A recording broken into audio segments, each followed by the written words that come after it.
What's up, everybody? Welcome to Going Home with Erick and Nicole. In this episode, we're going to talk about African culture. It's going to be very interesting, so get ready. Let's go. Yes.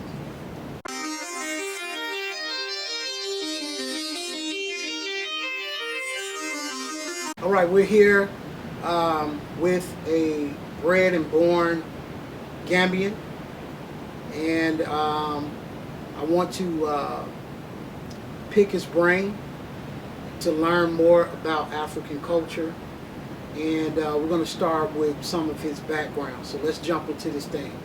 We're talking about African culture. All right, what's your name? Yeah. Thank you very much for giving me this opportunity. Yes. To talk about myself and my culture. Yes. My name is Talib. Talib. Yeah. Okay. Yeah. All right. And were you born in Gambia? Yeah, I was born in the Gambia, in the Central River region. The Central River part of the Gambia called Kuntaul, yeah. Okay. Yeah, I was born in Kuntaul in the Central River region. All right. So tell me, what is it like growing up in Gambia as an African? Yeah, that's an interesting question also. Yes. Growing up in Gambia, post-colonial Gambia. Post-colonial. Post-colonial Gambia, because I was born as a post-colonial child. Okay. It has been a struggle because by then the African countries just gained their independence and they are trying to, map out a way out for the development trajectory for the countries, newly liberated countries. Wow. So I grew in that environment. It was like not much schools in the area. Only the few who were convinced that Western education could help in the future would agree to send their kids to school. Initially, our grannies will tell us if you get Western education, you are spoiled. Wow. Yeah, because you pick up new habits, you pick up new lifestyle, and you shed off what you are already. Okay. Yeah. So right there, before we go on, let's talk about what is it that you lose when you get a Western education? What is it that they were talking about, that the elders were talking about, that you actually lose? Yeah, interesting stuff. I don't want to use the term deculturize. Deculturize. Wow. Yeah. Yes. Maybe it could be the appropriate thing, but it also has to do with your value system. Okay. Your culture, your belief is all eroded. Right. Once what is the African belief? The African belief is believe in one God as the creator, and believe in what you are and your culture. Because we inherited a lot of things from our great-grandparents, although Islam came along the way.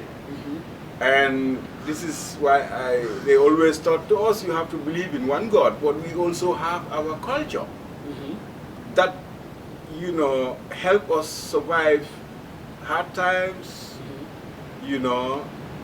that protect us with our families. So what is the difference between Islam and the African culture before Islam came in? Okay, maybe my perspective of your question is the cultural aspect is like, cultured people get so close to nature, they understand the languages of nature. understand the languages of nature. Nature. Okay. Because their heartbeat is at the same rate with nature. So they're vibrating at the same level as nature. Nature. Because, Okay. and you know, sometimes you get inspired knowledge, you know, Yes. that you are taught inspirationally. Sometimes you have things visible to us that can impart knowledge on you also, Wow. Okay. you know, but they are not visible to us. Right. Would that be the ancestors? Yeah, you call it the ancestors, you call it the power that be, you call it, you know, because this was there even before during our ancestors' time, this was working, because there are certain natural phenomena in our culture that can work everywhere. Wow, wow. Now let me ask you this. Is it a practice that the elders would teach the young children as they were growing up their experiences and hand down that knowledge? Or did the children have to prove to be special and worthy of that knowledge? Wow. Really? You see, my perspective of African heritage and knowledge, valuable knowledge, is giving to those who really deserve it. Okay.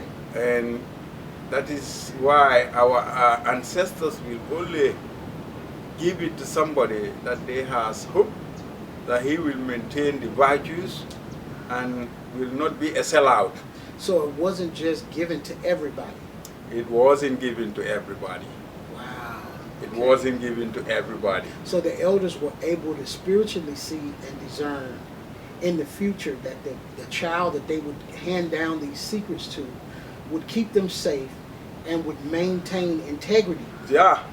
When it comes to using that secret knowledge. Exactly. That is why every moment in a given time, somebody must be on the throne. And everybody will have to follow, you know, him until he is out of the way, somebody else take him. Wow.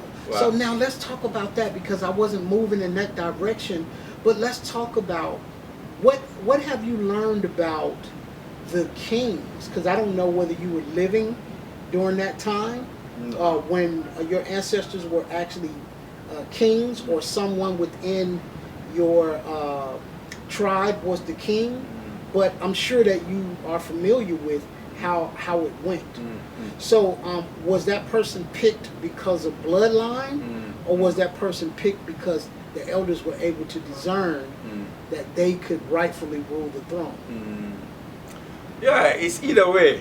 Either way. Either way. Okay. Yeah, sometimes it could be the bloodline, and sometimes it could be the natural inclination of the person himself, and they have trust in him that he can keep these secrets and then maintain them for future generations to come. That is amazing. Yeah. That's amazing. Yeah. Let me ask you this question, and I know I'm jumping all over the place, but I'm being inspired as we talk. Yeah. You know, I love stimulating conversation. So, how have you been able to maintain the culture that was put in you, but still experience the outside world and not lose what was placed in you? Because I understand that you have some experiences outside of Gambia. Of course. Yes. Yeah, that is a delicate balance now. Very delicate balance. Because it's like you don't also want to lose your identity, whatever it may be, wherever you may be. You are what you are, and you don't want to shed that off. Yes. It's like your culture is innate in you. Yes. It's like it's spontaneous. Yes. You grow within a family environment. You know, as you grow, you are taught a lot about your culture. You attend cultural activities. You know, it's like it's part of our training at the household level. You know, Wow. you are trained to understand your culture, the language, the dress, the spiritual aspect of your culture. You know, you are taught, you know, to really learn them when you are young, depending on the family line, or there is a level. If you have the natural inclination, you can go higher. Yes. Depending on the individual. Wow. But for me, I don't like to share of my culture because of Western education. Because I want to look at the context within which I am, and then use my Western education to try to see how best I can influence that change.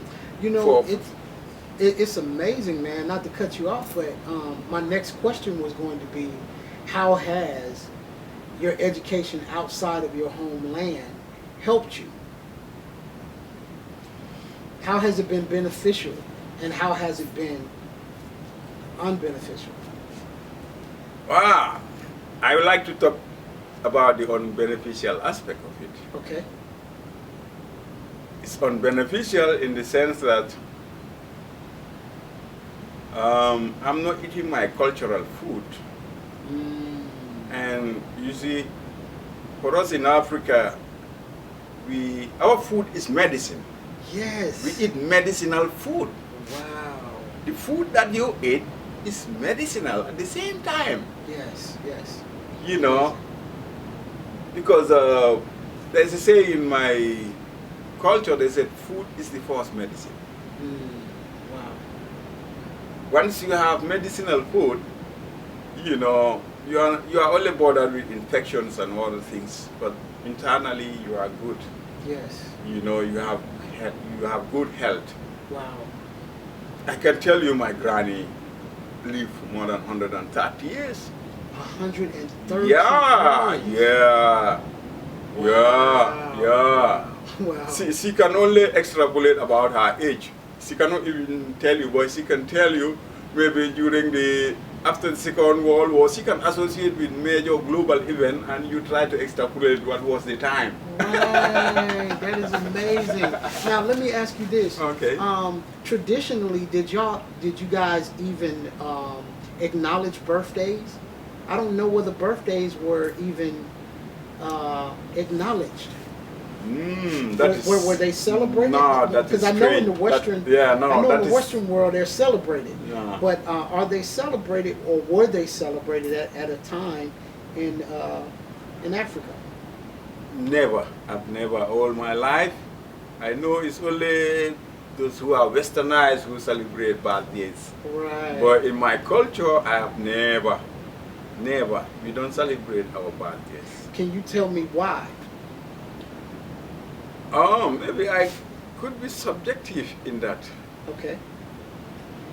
Because, I mean, to me, you're coming into the world is important, but what you do with your life is more important. Is more important. I think also, I'm going to be subjective.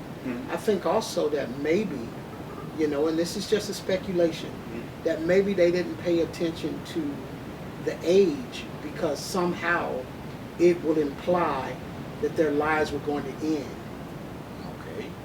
And maybe they didn't believe in death. Yeah, they believe in transition from world to the other world. Yes. In different forms. But not death. Yeah, you are not dead completely. Death means even your soul is normal. Exactly. It's only the body, physical body that is dead, but spiritually, you cannot be dead. Man, this is a very intellectual conversation, and I love it. I love it, and I'm glad that I'm getting this on camera.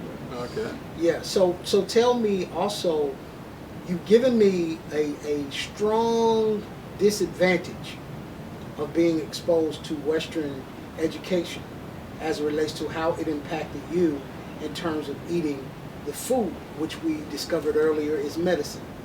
Now, give me an advantage that it has given you that maybe it has not afforded some people who have not experienced outside of Gambia. Yeah, in another way, my scientific frame of mind also would help looking at the present social dynamics, population explosion.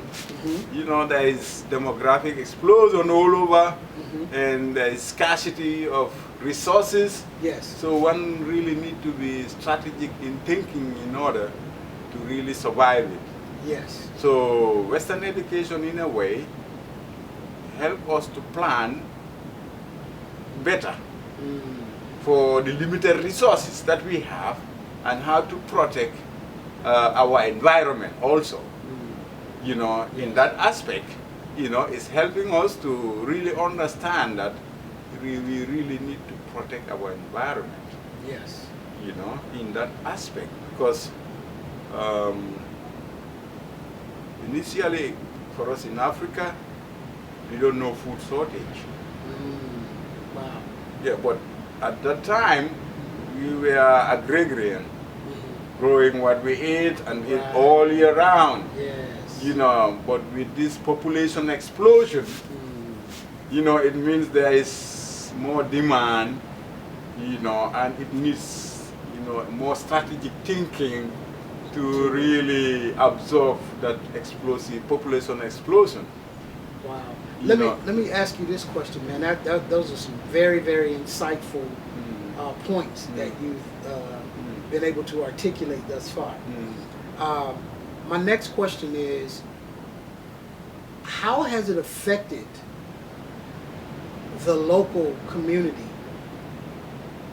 with your brothers and sisters from the diaspora coming in and mingling and trying to intermingle with you all? How has that, I want you to give me the full-blooded truth, how has it affected the locals here, in your opinion? Yeah, I wouldn't use the word affected. Okay.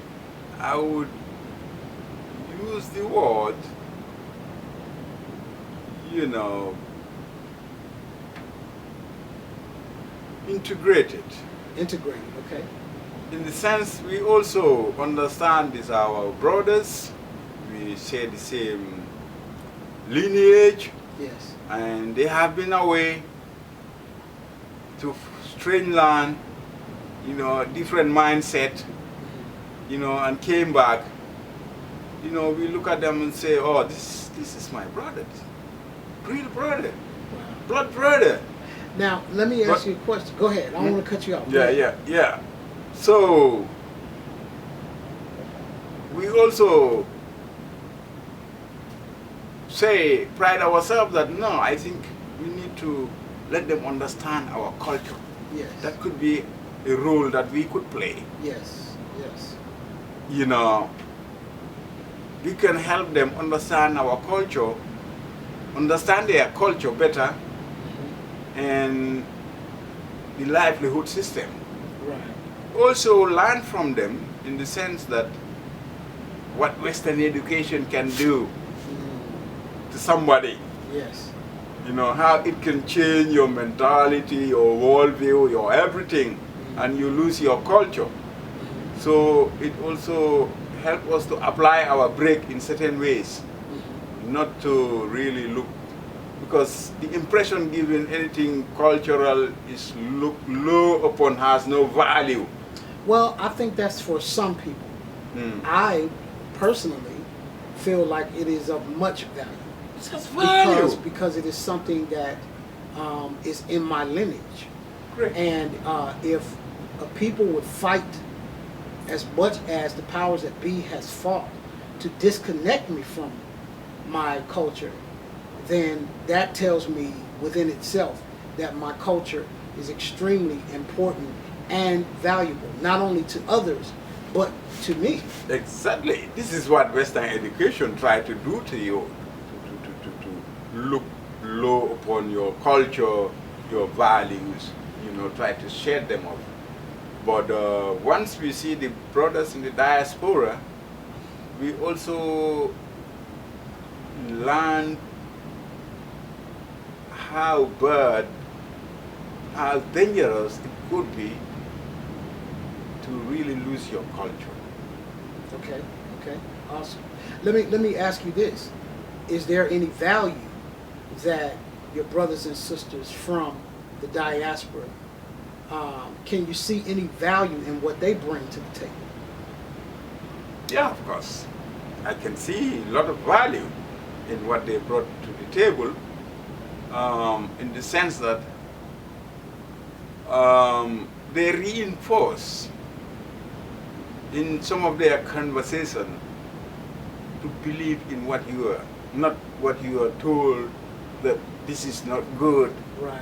You know, you tend to, as you interact with them, you tend to attach more value that you were even losing a bit because of, you know, Western education. Yes. And these are people who have been in the other part of the world and are still insisting on their culture. Attaching value to that tells us a lot. Yes. Let's go deeper. What does that tell you? It tells me, watch out. I think you need to dig into your culture more Yeah, because from my than before. From my perspective, coming here and placing such a high value on culture, there are some that I've encountered that don't realize or don't behave in a way where they realize that the culture that they have is so precious. Yeah, They actually take it for granted. definitely. So much so that they're struggling, scraping, and scratching to get out of here, to go to this land that has been presented to them as the land of the home, the free, the land of the free. What is it? Home, the home of the brave, the land of the free, and the home of the brave. Yeah. You know. So what I see, what I've experienced, is that a lot of them don't realize what they have here. So they are really trying their best to get out, you know, and relieve themselves of their current situation, not understanding the wealth of information, food, medicine, all that Africa has to offer. That's my perspective. So I believe, you know, when we balance the scales, that there's value that someone from our lineage that grew up in America or the UK or Canada, something positive that they can bring to the table. And I also believe that there's something positive that our brothers and sisters here can bring to the table. What do you think is the divide? What is the divide? What causes? Because you have explained something that I've not heard any other Gambian admit, and that is that we are the same people. Okay? So we come from the same land. Why is it seemingly so difficult for others to embrace people from the diaspora as their own people, when clearly the skin shows that They are we brothers. Are? Yes. Yeah, we'll come back to the same issue. It's Okay. this Western education. Okay. You know, you are so individualistic. Mm-hmm. You know, they call it cultural diffusion.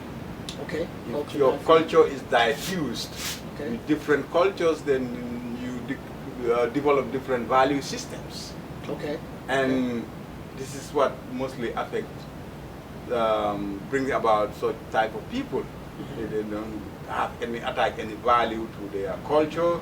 They don't want to associate with their culture because of... What about those that want to associate with their culture, but they're called two Bobs and they're resistant?